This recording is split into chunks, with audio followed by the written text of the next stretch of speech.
Welcome, welcome to this little recording. It's just going to be audio. I am feeling so inspired lately to express myself. I know currently my astrology is supporting that, Leo season and all that. And with the eclipses especially, having just gone through the Sun-Pluto opposition, it got intense there for a while. And in a strange way, I feel like a major door in my life is opening, leaving a gigantic chapter behind. For those of you who are new to me and my non-tarot type of stuff, tarot and astrology have been huge tools. And even though my channel name is Jade International Tarot and Astrology, and I do really want to keep that going, of course, it's so much more than that. As you make your way in your own life through the major arcana, and you make your way in your own life through the 12 archetypes, you really, really begin to understand what an important role these tools play in your own spiritual development. But at a certain point, you do begin to outgrow these tools as well.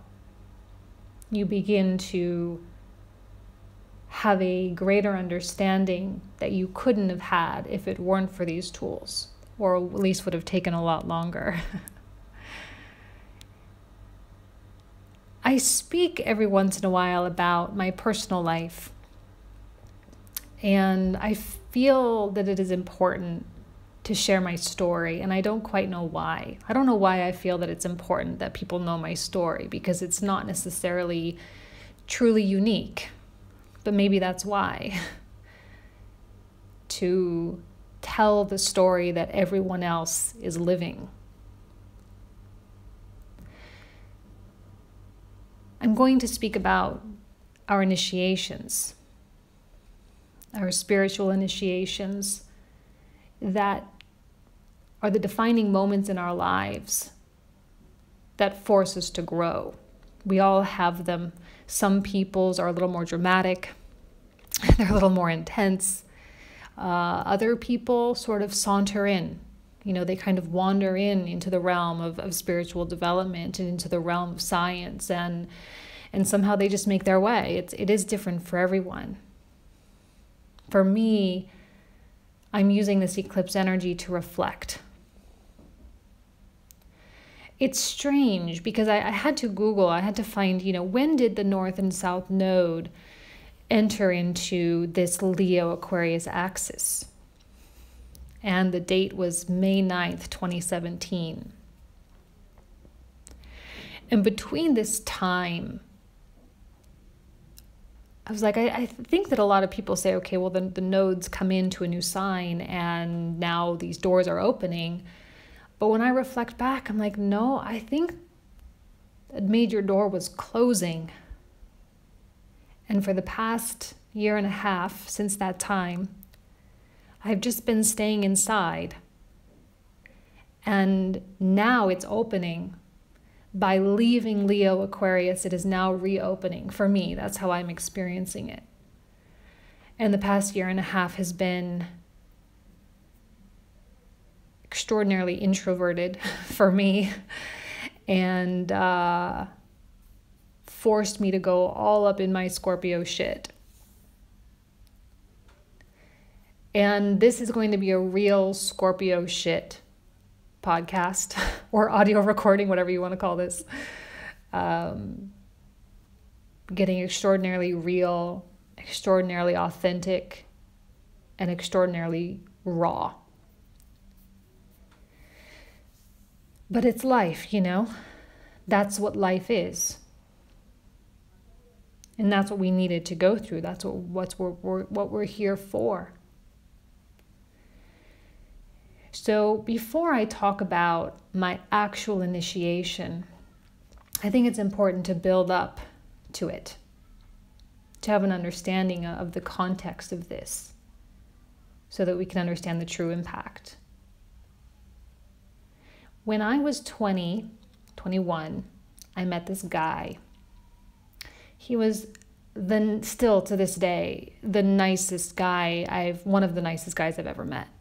Hands down, 100%. So sweet, so considerate. You know, he was a Capricorn, I'm a Virgo, so we did vibe together really, really well. And I don't remember exactly when his birthday was. Oh, sorry, you're gonna hear some beeps, turning off my air conditioning. You know, I don't remember exactly when his birthday was, so I don't know exactly what his chart is, but I'm sure he had some Scorpio or Cancer in there as well, because we made each other feel very safe. But I had a hard time with that relationship because it was so mundane. We had date night every Saturday night. That was our time. I would go over to his house. He'd take me to dinner, a movie. We'd go do something. We'd come home, watch TV, have sex, watch more TV, fall asleep, wake up, and go to breakfast at Mimi's Cafe every Sunday morning. And then I would go home. And then we'd text each other once a day, and then the next Saturday we would do it again. It took us about a year to say I love you. 2 years for him to introduce me to his friends. 2.5 years for him to finally introduce me to his parents, which he saw every single day. At the end of that relationship, his father was diagnosed with a stage 4 brain tumor. And he, of course, was devastated. The whole family was devastated. However, I was selfish at the time and didn't really understand my role. We had a very compartmentalized relationship. I may have met his parents, but I never even so much as went to dinner with them after 4 years, even though he technically lived with them. It was during the housing crash. He was one of the very, very first people that I knew that was talking about a short sale. I didn't even know what the heck that was. He was one of the first people to do it. And he did it. And so he converted this kind of outside garage into a casita so he could move back in. He was early 20s, you know, it's totally a millennial thing to do. He paid cash to have, he was very successful at such a young age, paid cash to convert this casita, and lived with his parents. And I would just go over and never really enter the main house, never talk to them, nothing. So I really wasn't a part of the whole thing. And he and I had talked multiple times about getting married. And one night he was having an especially difficult time with his dad, and I went over and we stayed in his little house, his little room, and he said, you know, one of the things that my father always wanted was to see me get married. And I said, well, you know, we've been talking about it. We've been together for 4 years. We work really well together. So, you know, we can make that happen. And he turned to me and he had tears in his eyes and he said, no. And it broke my heart. And I started seeking elsewhere. And I found it. And it's amazing how quickly things can manifest when you search for them, when you work for them, when you want something. I had reconnected with a guy that I had known since I was 16. Accidentally, we ran into each other at a it's called First Friday. Every first Friday of the month, there's this huge artist. It was actually before it was really big. It was actually kind of a small event. Ran into him at my office because I was sharing my office with a photographer and she was doing her exhibit for the event, and we reconnected and we talked, and it was just one of those instantaneous chemical lovers card situations. And within a matter of a week, I was in this dilemma. Do I break up with this amazing guy to explore this passion that I've never felt before in my entire life? Or do I stay with this guy that is clearly going through one of the worst times of his life, but who just said that he didn't want to marry me or wouldn't marry me? And so I made my choice to break up with my current boyfriend and to explore this passion. And it was the passion that was, it was like sex like 5 times a day, and we couldn't stop hanging out. It was just so all-consuming, typical thing for people in their 20s, right? Not really understanding what that really is, the lack of health involved with that. So you explore that and you indulge yourself in something like that, and here you have a man that's wanting to marry you and who is promising you everything that you ever were told that you were supposed to want. You make plans together, you dream together, you talk for hours and hours, and you make each other laugh. And it was everything that I thought it was supposed to be. So after 4 months of being together, we moved in together. And I was elated. Like, this was my life. And it was finally, for the first time, going well. At the time, I had just started building a business. At 22, I was a full-time student at the University of Nevada, Las Vegas, and trying to build a marketing company. Marketing was something I knew nothing about. I just happened to be good at designing flyers at my old job. So my boss made me, quote unquote, director of marketing. It's a bullshit title. But I embraced it, and I learned, and I delved in, and I became actually pretty good at it. And with many years of struggle and many years of failure, I did end up growing one of the larger marketing companies in Las Vegas, working with USA Today and some big multi-billion-dollar gaming corporations that I have an NDA, I can't say anything, but I mean some really big corporations and not Fortune 500 companies, that would be a lie, but really big companies, publicly traded on the stock exchanges, that kind of thing. And some of the big talent on the Strip, working with some of them, and many other things, a lot of things. I was a creative powerhouse working with major large-scale e-commerce solutions, integrating with point-of-sale systems and retail. And I mean, I was one of the only companies in Vegas that did that at the time. To do business with me, it was kind of, $10,000 to walk in the door kind of thing. And I worked hard. And I was so happy to have this light in my life, this relationship in my life. And when I moved in, typical empath, narcissistic situation, well, the love bombing stops. And all of a sudden, you're in love with someone who is mean to you. And it's always that little bit here and there, just a little jab, little teeny tiny things that are so small. And you constantly are telling yourself, get over it, it's not a big deal. It's not a big deal. You're just too sensitive, yada, yada, yada. And I think many people who are listening to this will completely understand that kind of a relationship. And all of a sudden, you find yourself so incredibly immersed in a situation that you can't seem to find your way out of, because you've developed this quote unquote love for someone.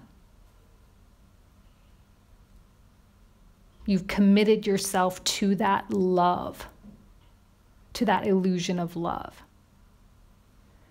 And over time, for me, it became a sexually abusive situation, not in the way you would think, but through actual shaming of wanting sex and wanting to be connected in that way, to the point where and it happened so quickly, you know, he and I dated for 4 years. Well, the last 3.5 years, he wouldn't touch me with a 10-foot pole.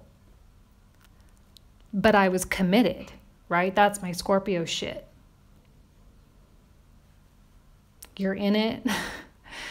And it is that self-inflicted pain that Scorpio is so good at. Indulges in that.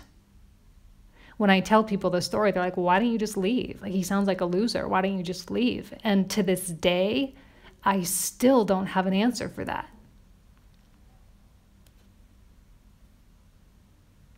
Committed to that illusion of love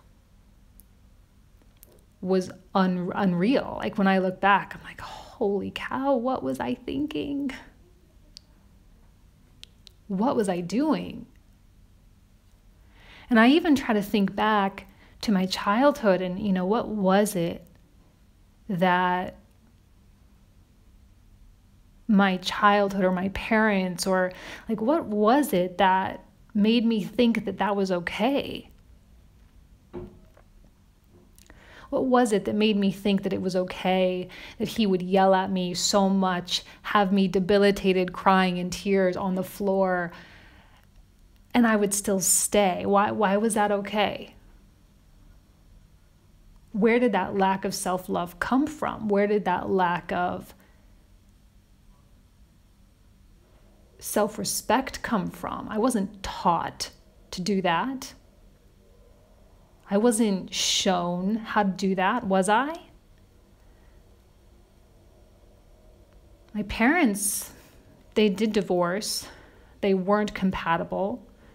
I was never mad at my dad for leaving because I understood, because my parents together, it makes no sense. And for the sake of my mother too, like, they both deserve something completely different, you know, something better for each other. So if I wasn't really angry at that, then where did this all come from? People that have been in that situation, that kind of a relationship, they know how sneaky it is. It just like sneaks up on you. Like this self-punishment. Like, was I punishing myself for leaving my ex-boyfriend at a time when his father was dying? Maybe. Seeking passion, destroying my life because I was taught that good sex was an indication of love and longevity. Wasn't even really good sex, by the way. I just thought it was, you know, it was one of those things that you don't understand, that just because a guy thinks he, you know, shows you that he wants to be with you, it doesn't mean he actually wants to be with you, you know. And it was extraordinarily selfish sex on his part as well. Where did that come from? Buildup of past life, paying karmic debts, self-inflicted pain.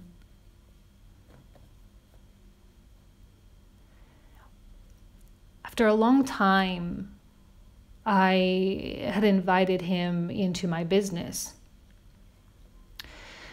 He was really good at sales.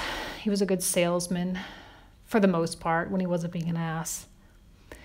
So I put him in charge of that, and he did help my business grow a lot.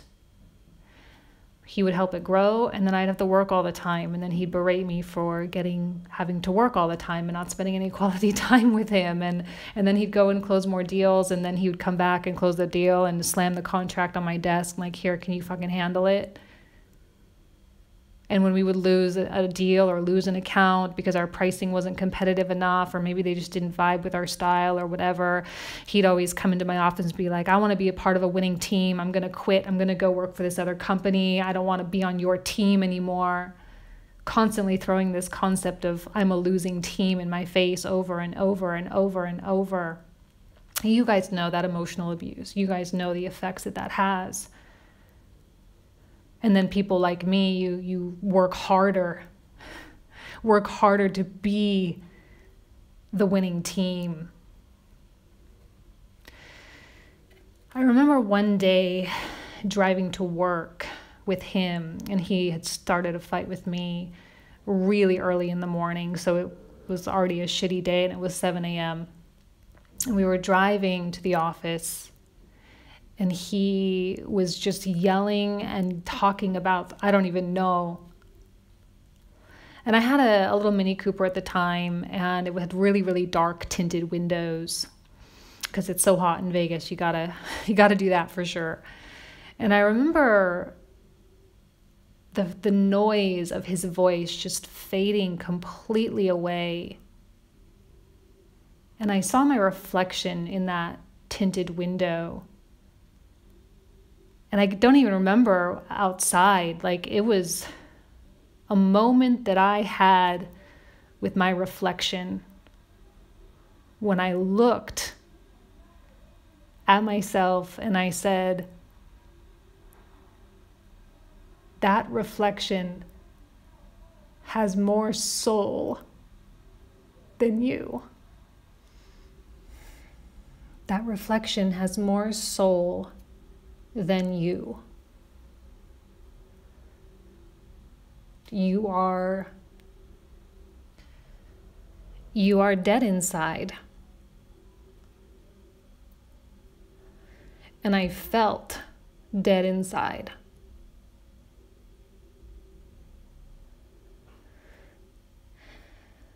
It went on for about another year after that moment. And eventually I did end it.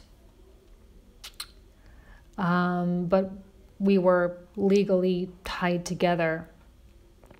So we tried to make it work, and of course it didn't work, but we tried. And the moment I walked away, I'll never forget. It was December of 2014. And sorry, I know I'm talking slow. He had picked a fight with me after our employees went home. And I have never experienced so much hate in my life, in myself. So much hate toward another person who I literally gave my soul to, allowed that to happen. And eventually, it did get physical. And that was the first and last moment of my life where I allowed something to get physically abusive. I didn't grow up with that. I didn't grow up in a town. I grew up in a small country town. Like, that kind of stuff didn't happen. And that never happened. And I know it happens every day all around the world. But for me, that was like holy shit kind of moment. And I walked into my office after he hit me. I walked into my office. I put my computer, I had like a iMac computer, and I just had like a carrying case for it. So I just unplugged my computer, put it in this carrying case, and I walked out the fucking door, and I never went back. And I shut everything down. I fired my employees. I closed off my lease. I did I walked away, and I completely left everything behind because, people are like, why didn't you fight? Why didn't you, why didn't you kick him out? Why didn't you do this? Why didn't you do that? Because I think at a certain point you realize that nothing is worth it. Nothing is worth that fight, right? The money that I was making, the clients that I had, the life that I was living that was literally trapped behind a desk, it wasn't worth it. I preferred to lose everything. So that day I went and I stayed with my sister in her little teeny tiny guest bedroom with the mattress on the floor. Actually, I don't even think she had a mattress. I think it was just like the couch, and then I had to go buy a mattress and I put it on the floor. And I just kind of watched my life completely crumble before my eyes. Everything that I had built for the past 10 years, my business, everything. All I had was my cat. And that was the beginning. That was just the beginning. Because when you free yourself from a situation like that, you say, okay, now I'm free. Now I'm free to be happy. Now I can choose myself. Now I can go do this, and I can be this person that I've always wanted to be. There's nothing holding me back anymore. And so you just explode. You explode with the freedom. It's directionless. It is in denial, though. So I wanted love, of course, not realizing at the time that I didn't have any love for myself. So I dated. I dated, and I had a good time. I didn't have a lot of sex, some, not a lot, simply because I moon conjunct Saturn in Scorpio, Pluto. Like, I don't know, sex is special for me. It always has been. And I dated, and I met people from all over the world. Living in Las Vegas, I dated a guy from Dubai. I dated a guy from Monte Carlo in Paris, and a whole bunch of Australians for some reason. Australian guys, even though we totally don't vibe together very well. A Russian guy, a guy from Egypt. You know, all different cultures around the world. I had a couple guys like fall for me pretty hard, and you know, I didn't fall for them because I had fallen for someone else. I fell for a guy fairly quickly after this whole fiasco. And he was just wanting fun, you know. I know now is Sagittarius with an Aquarius moon. You put those two together, you know, he's not about to settle down anytime soon. And man, I was crazy about him because he made me feel alive. We had so much fun together, you know, and the sex was amazing. You know, it was caring, and it was gentle, and I think for the first time in a very, very long time, you know, because I hadn't had sex in like 3.5 years with my previous guy. So it was time for me to have a partner that actually cared. So I attached to that one.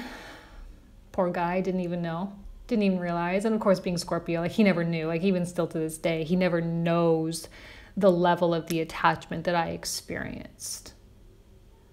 But I knew that it was an unhealthy attachment, and so I just kept dating, and I kept going out, and I kept having fun, and I did build up my confidence a little bit, the way you do. You know, you go and you change your hair, and you start doing your makeup the way you've never done it before, and you go shopping, and you buy new clothes, and you know, I had this job now. I was immediately hired by one of my clients. And so I had a nice office job. It was relaxing. There was absolutely no stress. It was 8 to 5. I never took anything home with me. I never had to talk to any clients. I never had to talk to anybody. It was easy. It was cushy, and I made a lot of money. So I was enjoying it. I enjoyed it, and I indulged in it. But I never dealt with the shit. I never dealt with the ailments and the heartache, and I was purely living in denial. So when I say that when I walked away from everything, that it was really just the beginning, it was the beginning of allowing the darkness to fester, to grow moldy, to grow into like this swampy mess. And I just let it sit there. I just let it sit there, and I let it sit there. And I was just busy distracting myself with all this superficial bullshit. And then in 2016, I met a guy, and he was a really amazing guy, super kind, super generous. And he and I dated for about a year.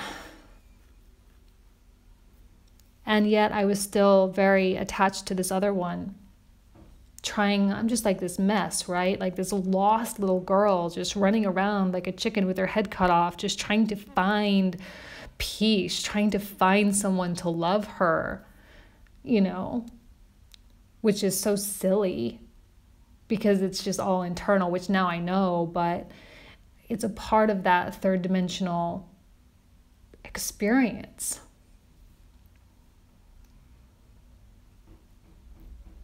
And then I decided, fuck it.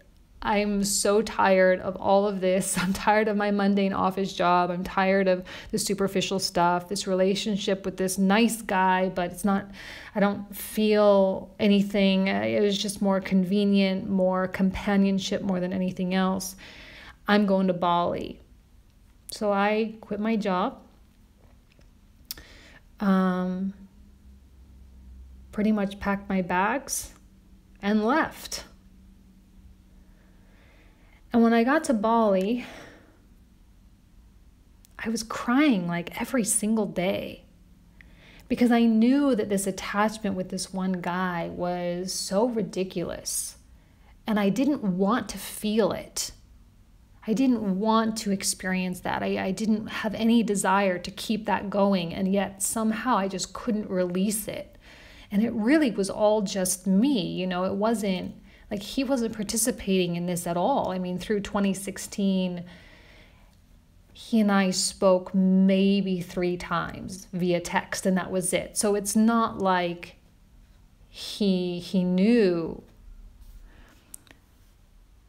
and he wasn't participating. He wasn't getting anything from it. It's not as though he was taking advantage of me. Like, no. And I knew that. And I knew I had to work through it. And the question that always kept coming back was like, why do I keep feeling this? Why won't this go away? Why can't I get rid of it? Being in Bali was really frustrating because you have all the quote unquote spiritual people like, oh, you need to just go to this energy healer. Here's a priest. You need to go here. You need to get your chakras aligned. Go to this yoga class. Go to this healing massage and yada, yada, yada. And I hated, like anytime someone said the word chakra or consciousness to me, I just wanted to punch them in the face because I knew that wasn't going to help me right now, that wasn't the answer to what I was dealing with right now. I needed a way to really release this. But I thought if I found someone, then I would feel happy again. I externalized it, but also simultaneously knowing that wouldn't really fix it. Because here I am through tarot, every private reading, every monthly reading I've ever done, every single one, I was always talking to myself the whole time. And I knew that what I wanted the answer to be was not the answer. But I was fighting it, and I didn't want to go through the process of it's like I wanted it, but I was fighting it at the same time. I wanted the freedom, but I wanted the prison because it was safe, because I understood it, because it was the pain that I had been living with for years.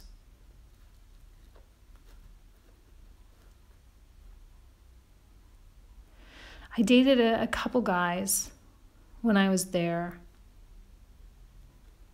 Nothing significant happened. And I was actually, for the first time in my life, like, guys didn't want to be with me. And it was strange because my whole life, guys are drawn to me. They find something in my mysterious Scorpio, right? There's this intangible complexity. There is this mystic air, whatever it is. I don't even know what the fuck it is. But there's never been a period in my life where I wasn't drawing in men. I certainly react and respond much, much better to the masculine energy than I do to the feminine. I have a lot of debilitations to my feminine planets. My moon and my Venus are both kind of stressed in my charts. So I've always had guy friends. I've always struggled with having girlfriends. I don't get girls. So I always say, like, I don't get them. I don't understand them, you know? So for the first time in my life, I wasn't attracting people. And I was like, okay, is it just a cultural thing? All these guys are Australian, or they're French, or they're Italian. Is it just because the way I look, you know? And I was really trying to find a more reasonable, you know, more obvious answer other than it was my energy, right? What's wrong with me? And then one night I'm sitting in this restaurant and there's this guy who comes in, looks at me, makes eye contact, smiles, and I wasn't really in the best mood. I was in a pretty dark place. But he made an effort and he asked me out and we went on a first date. And, you know, there were things about him that really bugged me. Like the way that he would comment on my clothes, or, you know, he was so like expecting sex. And I was just very clear that I'm not really like a one night stand kind of person. I don't really do that. It's not really my vibe. I have done it in the past and I hated the way I felt after, so I just decided that wasn't for me. And then still after I'm saying all of this, he just was like so trying to get me to come home with him. But I didn't, and I went home and everything was fine. Then a couple days later he asked me out again, so I went out. No, sorry, I jumped the gun on that one. He asked me out again, so I agreed, is what I meant to say. So it was like for a couple days out. So it's been like a week between our first date and our second date. And it was our second date. And I had just gotten off the phone with my sister, or I was texting, doing WhatsApp audio chat with my sister. And I was telling her about this. And I was like, you know, I don't know if I'm ready. I don't know if I feel good about this. You know, he seems nice and I'm hopeful and yada, yada, yada. And she's like, you know what, just keep your heart open, just be open to the experience, whatever's meant to happen, happens, you know, but if you're really not feeling good about it, then don't do it. Like you have a living based on your intuition, so trust your intuition. So I got off the phone, I'm like, okay, what is my intuition really saying? What am I really supposed to do? What am I really supposed to feel right now? And I couldn't connect. You know, it was hard for me to really listen to what my heart was saying. I couldn't make sense of it. My mind was running out of control. Like when I pull the Nine of Swords, like, you guys, you need to understand that I am an expert at the Nine of Swords. To the point where I would be in yoga. I would only ever go to yin yoga. I'd be in yin yoga class, and at the end of the Shavasana, be laying there, and I just couldn't. I was one of those people that couldn't sit still. I couldn't sit still. I would get really emotional. I would just, like, my mind was nonstop. It would never, ever, ever stop. Ever. And so I just was like, okay, well, I'm just going to go. And I was so hopeful that this would be a good thing. I was so hopeful that this was going to be like the good guy, because he wasn't the most attractive. I wasn't really that attracted to him physically in any way, actually in any way. And I was like, well, maybe the lack of physical attraction is a good sign. You know, maybe it's a good thing, because physical attraction has only gotten me into some difficult situations. So let's just go with it. Let's see. So I went, and he asked me to dinner. He's like, come to my house and we'll go on my scooter together. So I did. And then when you get there, of course, he's like, no, let's just stay in. I ordered food in. And immediately I was like, oh man, like this was not a good idea. I really wish I didn't come. And just his little comments and all of this. And I was really trying to be super nice and respectful. And when he would touch me, you know, my arm or my leg or whatever, I would kind of just say, you know, I told you already. And I was very vocal about what I wanted and what I didn't want. Very vocal, which is not common for me. I do have a hard time expressing myself. Chiron and Gemini, right? And we ordered the food and we talked and listened to music, and it was fine. And then he started getting really, really handsy. And I kept saying like, no, no, no. And I probably said, no, stop, please. 25 times. Easy 25 times. Please stop, please stop. You guys have to understand that I don't get mad. Ever. I don't get mad. So my Mars is in the 12th house, and people with Mars in the 12th house, they'll tell you it is extremely difficult to get angry at the time when you're supposed to get angry,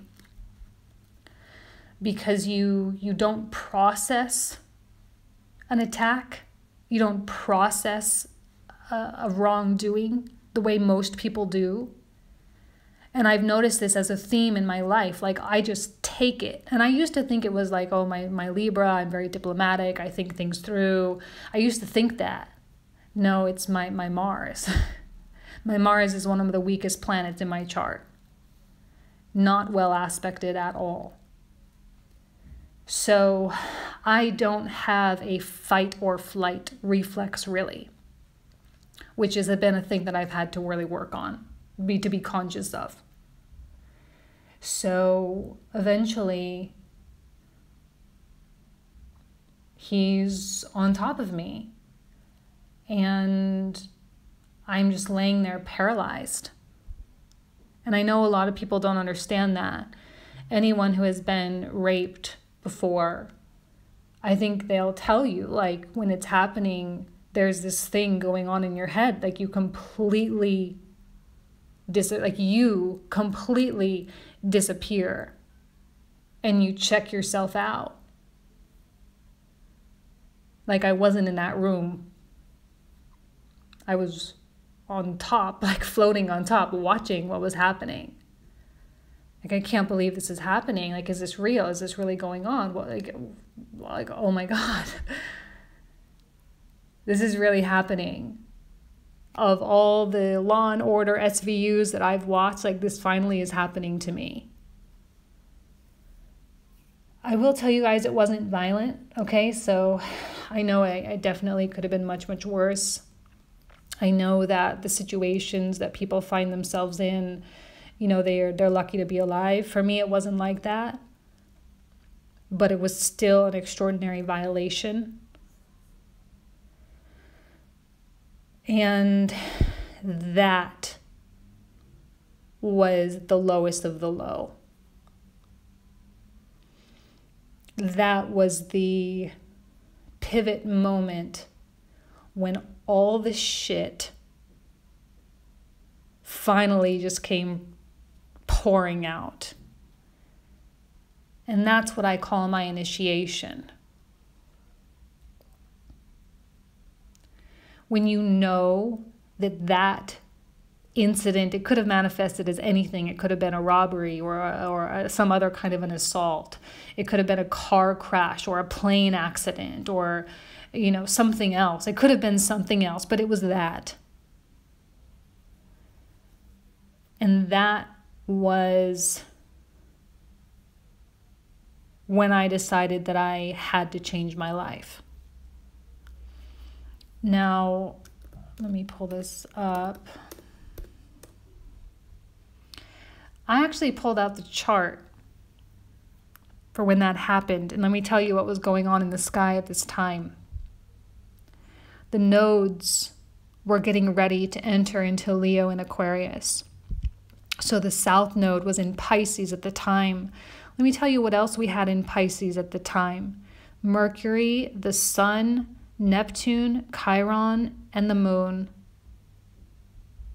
These were, we had the Moon and Chiron in a square with Saturn. We had Venus in Aries, and also Mars conjunct Uranus opposing Jupiter in Libra. Mars and Uranus were in a square to Pluto, and Pluto was in a square to Jupiter. It was during this incredibly intense T-square that my life changed. And I began my spiritual journey. And I left the Piscean chapter behind, because that's what my relationship with that second guy was. It was some Piscean, self-sacrificial, lack of boundaries, escapism nonsense. Self-inflicted pain. Emotional cutting. Because what? Because I hated myself for leaving my first boyfriend because his father had a brain tumor and was going to die. I was punishing myself for sure. Trying to get someone to love me, like trying to get my dad to love me or whatever. Don't worry, I went through all the anger toward my parents phase when I was in Budapest. Don't worry, I went there. I definitely went there. So here I am in Bali. I didn't really talk about it for a while. I did mention it on my channel. Many of you were there with me when that happened. But I didn't tell anyone for a minute because I just needed to process the fact that this actually happened. And you know what this piece of shit did the next day? He texted me and saying, I had such an amazing time. I hope you woke up smiling and the sun was shining, and some stupid fairy tale Cinderella shit. Like, that's really what he said to me. He asked me out again.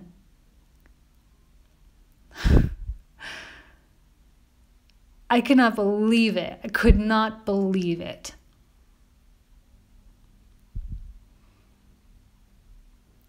So I kind of spent a lot of time in Bali just sort of avoiding him. How sad is that? Hiding away, because I didn't have the courage, I didn't have the self-respect to say, like, if I actually saw him in a restaurant again, like, what would I do? I never did see him again, by the way, which is amazing because he lived there.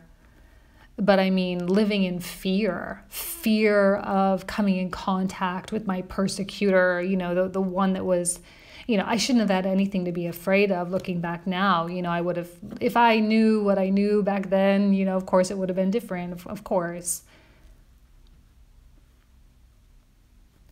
And I remember all the pain of those tarot card readings that I did every month. I was taking it out on everybody. I should not have been doing tarot readings at that time. But I feel that I really, really did want to help people.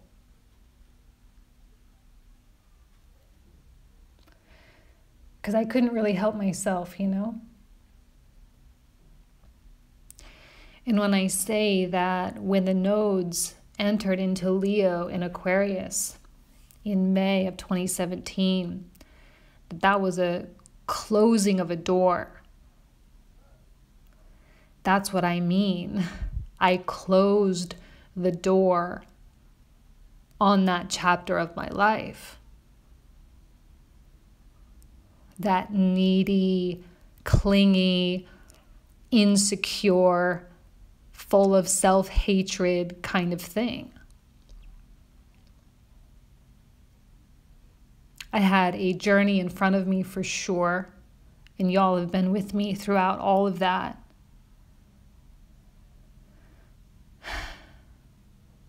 But I closed the door in May. And now I feel like I'm opening a door. The past year and a half, I have changed more and learned more than in my past 20 years combined. I literally locked myself into my room, wherever that room was, Budapest, Belgrade, Las Vegas, Idaho, wherever I was, and just allowed myself to change.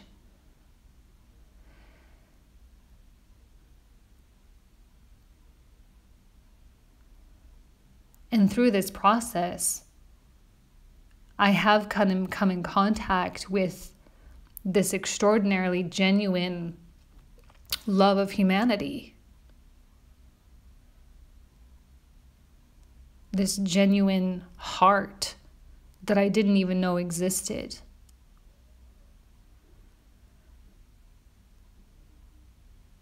If anyone is going through a hard time, I always recommend stay single. Don't worry about it. You don't need a relationship right now. Stay single. Feed your mind. Indulge in knowledge.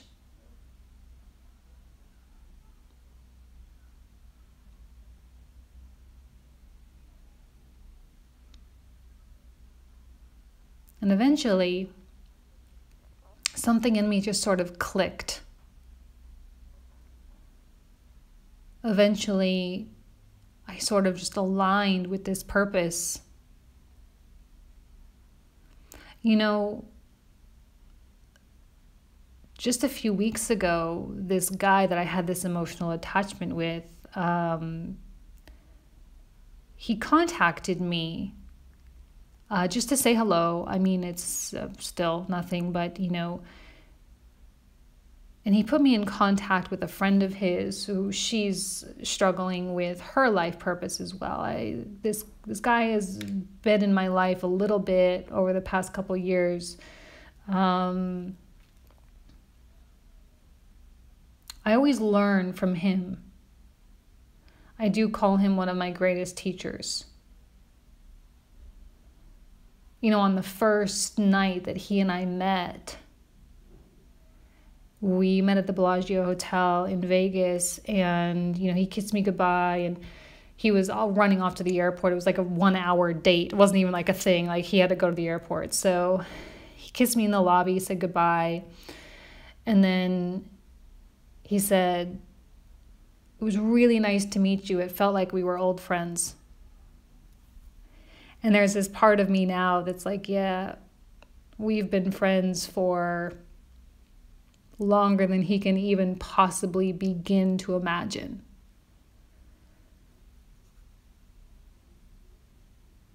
And I look back now in a period of reflection, which is what eclipses are really good for, in a period of reflection and a period of gratitude, and learning what you learn about energy, and learning what you learn about frequency, and how you co-create things, and how the outside reflects the inside. And I didn't even talk about how sick I was, being sick and being ill and being in Bali and just feeling terrible all the time. and converting to being a vegan and committing to that kind of lifestyle, and really understanding what life is, and this whole process of spiritual growth.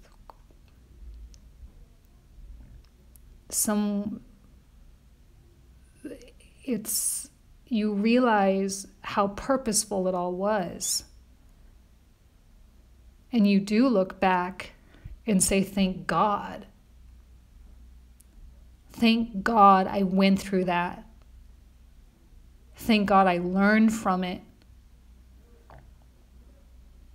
Thank God I got out with a little bit of dignity. Just a little bit.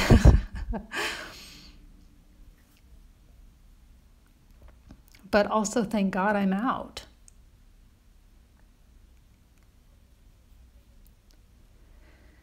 And therein lies the essence of Scorpio. My Scorpio stuff, my 12th house stuff. Yeah, I got a lot of 12th and 8th house stuff, guys. I've said that before. And Neptune on my 4th house cusp. I mean, I'm like almost all water, it seems like sometimes. And we all have a story. And like I said in the beginning, I think that my story is the same as so many out there.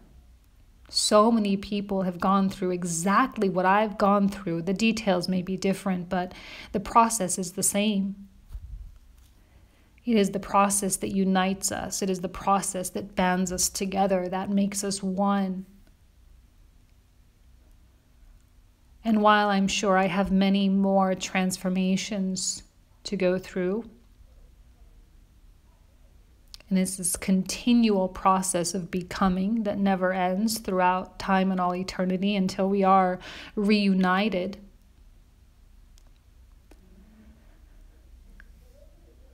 I hope that I can take this role of, I don't know, teacher maybe.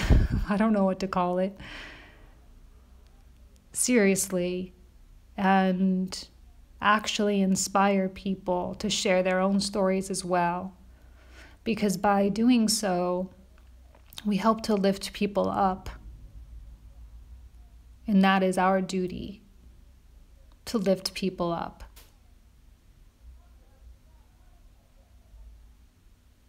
I also encourage everyone to reflect back on their own life as well. For me, it feels amazing to finally have the door open with this eclipse season. It's a nice bookend to an incredibly dark chapter of my life. And I hope a lot of us are feeling that same kind of release. I suspect a lot of us are. So I'm going to leave you with that. Thank you guys so much for being here. My heart is expanding every single day with each and one of you here. All right.